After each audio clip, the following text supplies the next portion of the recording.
রণে বনে জঙ্গলে যেখানেই বিপদে পড়িবে আমাকে স্মরণ করিও, আমিই রক্ষা করিব। এই বাণীটি আমাদের কম বেশি সকলেরই জানা। এটি বলেছিলেন বাবা লোকনাথ ব্রহ্মচারী, যিনি একজন বিখ্যাত হিন্দু সিদ্ধ পুরুষ।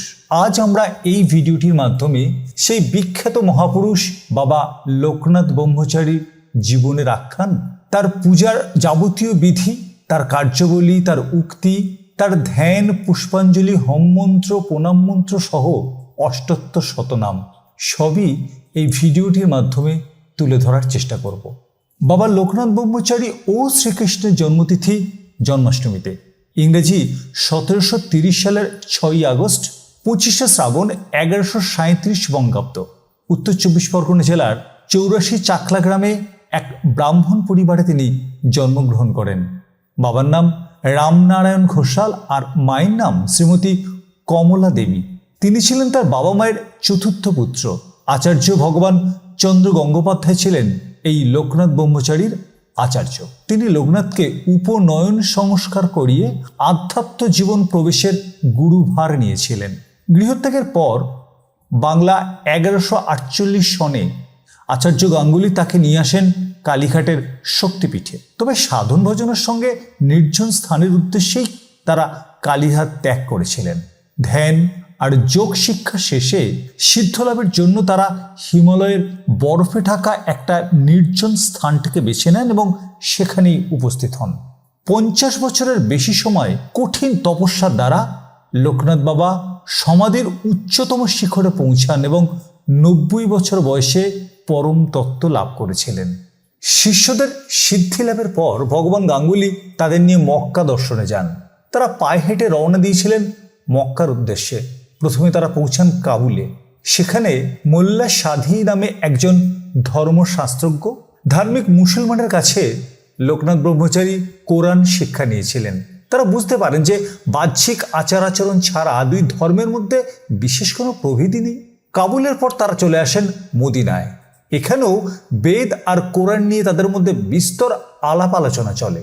মক্কা কাবুল কয়েকদিন থাকার পর তারা বারাণসীর কাশীধামের উদ্দেশ্যে আবার যাত্রা করেন। সেখানে মহাযোগী তৈলঙ্গ স্বামীর পর্ণ কুঠিরে পৌঁছায়। বৃদ্ধ গাঙ্গুলি তার শিষ্যদের সমস্ত দায়িত্ব ওই তৈলঙ্গ স্বামীর হাতে তুলে দিয়ে গঙ্গার তীরে মহাপ্রস্থান হন। তৈলঙ্গ স্বামী মূলত পণ্ডিত হিতলাল মিশ্র। সেখানে স্বামীজির সাথে তারা বেশ কিছুদিন যোগ শিক্ষা করে আবার ভ্রমণে বার হন। ভ্রমণের উদ্দেশ্যে ভারতবর্ষের বিভিন্ন স্থান, যেমন ধরুন হরিদ্বার, বদ্রীনাথ, কেদারনাথ, গঙ্গোত্রী প্রভৃতি ছাড়াও আফগানিস্তান, পারস্য, আরব দেশ, গ্রিক, তুরস্ক, ইটালি, ফ্রান্স, সুইজারল্যান্ড ভ্রমণ করে বাবা লোকনাথ আবার চলে আসেন ভারতবর্ষে। এরপর বদ্রীনাথ শ্রী মন্দিরের আশ্রমে তিনি থাকেন। সেখান থেকে তারা হেঁটে সাইবেরিয়া চলে গিয়েছিলেন।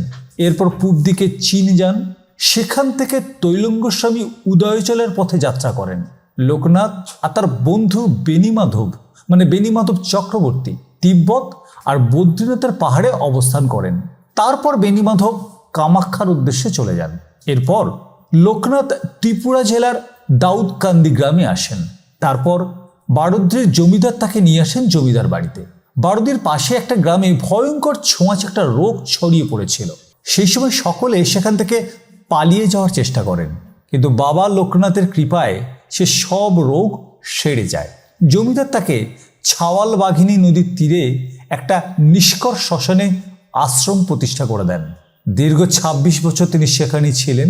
বারদ্রির ব্রহ্মচারী হিসেবে লোকনাথ পরিচিত হন 19শে জ্যৈষ্ঠ 1297 বঙ্গাব্দ বা বাংলা 1 জুন 1890 সালে দুপুর 11:45 বাংলাদেশের নারায়ণগঞ্জের মহাসমাধি মগ্ন হন তিনি। তখন তার বয়স হয়েছিল 160 বছর। কথিত আছে বাবা লোকনাথ নিজের গুরু ভগবান গঙ্গোপাধ্যায়ের সঙ্গে সংসারের মোহ মায়া কাটিয়ে বেরিয়ে পড়েছিলেন, আর তার সঙ্গে ছিল পরম বন্ধু বেনিমাধব চক্রবর্তী। নানান ব্রত পালন, কঠোর তপস্যার জন্য হিমালয়ে যান।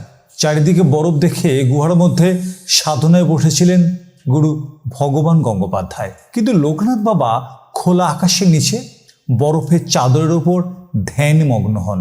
মাসের পর মাস ধ্যানমগ্ন থেকে একসময় গুহা থেকে বার হন গুরু ভগবান গঙ্গোপাধ্যায়।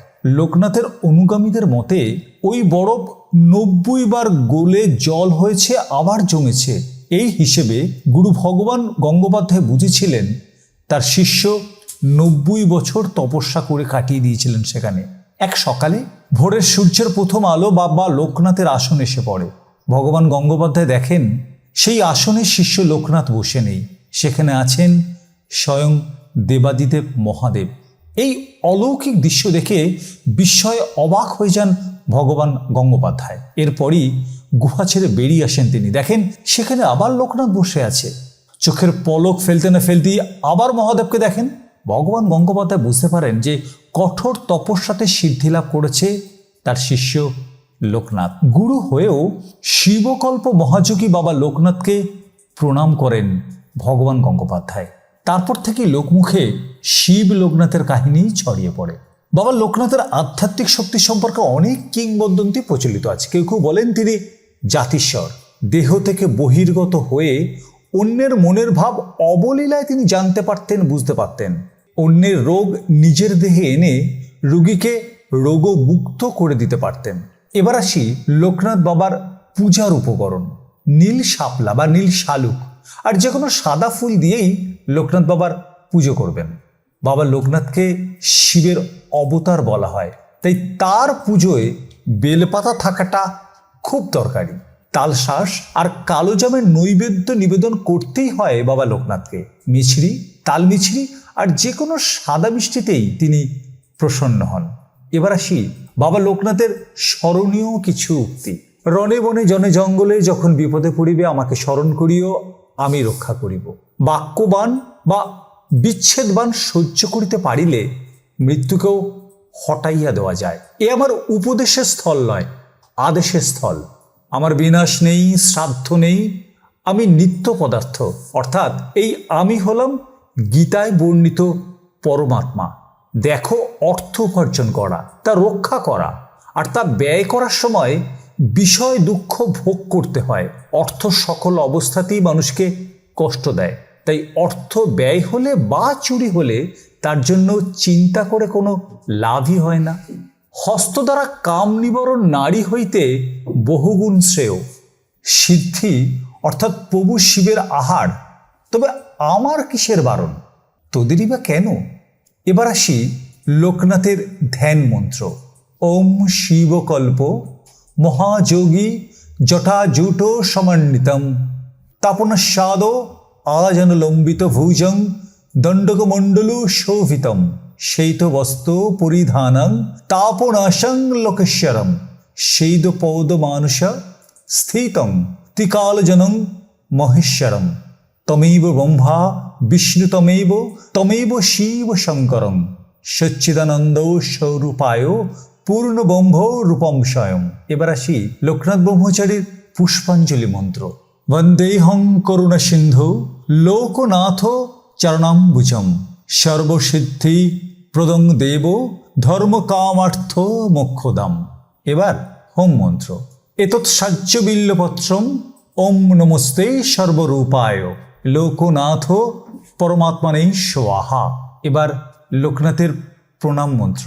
ওম যোগীন্দ্রায় নমস্তভ্যাম ত্যাগীশ্বরায় বৈ নমঃ ভূমানন্দ স্বরূপায় লোকনাথায় নমো নমঃ নমামি বারদিচন্দ্রং নন্দন কারণেশ্বরং হরিম নমামি ত্রিলোকনাথং লোকনাথং কল্পতরুম ওং নমঃ শিবায় শান্তায় করুণাতয় হে তবে নিবেদয়ামি চত্পতং তং গতিস্তং পরমেশ্বর নমস্তে গুরুরূপায় নমস্তে ত্রিকাল দর্শিনে নমস্তে শিবরূপায় ব্রহ্মত্বমে নমো নমঃ। জয় বাবা লোকনাথ, জয় বাবা লোকনাথ, জয় শিব লোকনাথ, জয় ব্রহ্ম লোকনাথ, জয় গুরু লোকনাথ। ওম শান্তি, ওম শান্তি, ওম শান্তি, ওম। আসলে কোনো রকম আড়ম্বর নয়, বরং শ্রদ্ধা আর ভক্তি ভরে তাকে অর্থাৎ বাবা লোকনাথ ব্রহ্মচারীকেই স্মরণ করা উচিত। এতেই সকল মানুষের, সকল ভক্তের সমস্ত আশা আকাঙ্ক্ষা পরিপূর্ণ হয়। এই হলো আমাদের আজকের ভিডিও। ভালো লাগলে অবশ্যই প্রথমে লাইক বাটনটাতে ক্লিক করবেন, আর এই ধরনের ভিডিও আরও তাড়াতাড়ি এবং বেশি করে পেতে আমাদের চ্যানেলটাকে সাবস্ক্রাইব করবেন। প্রত্যেকে ভালো থাকবেন। নমস্কার।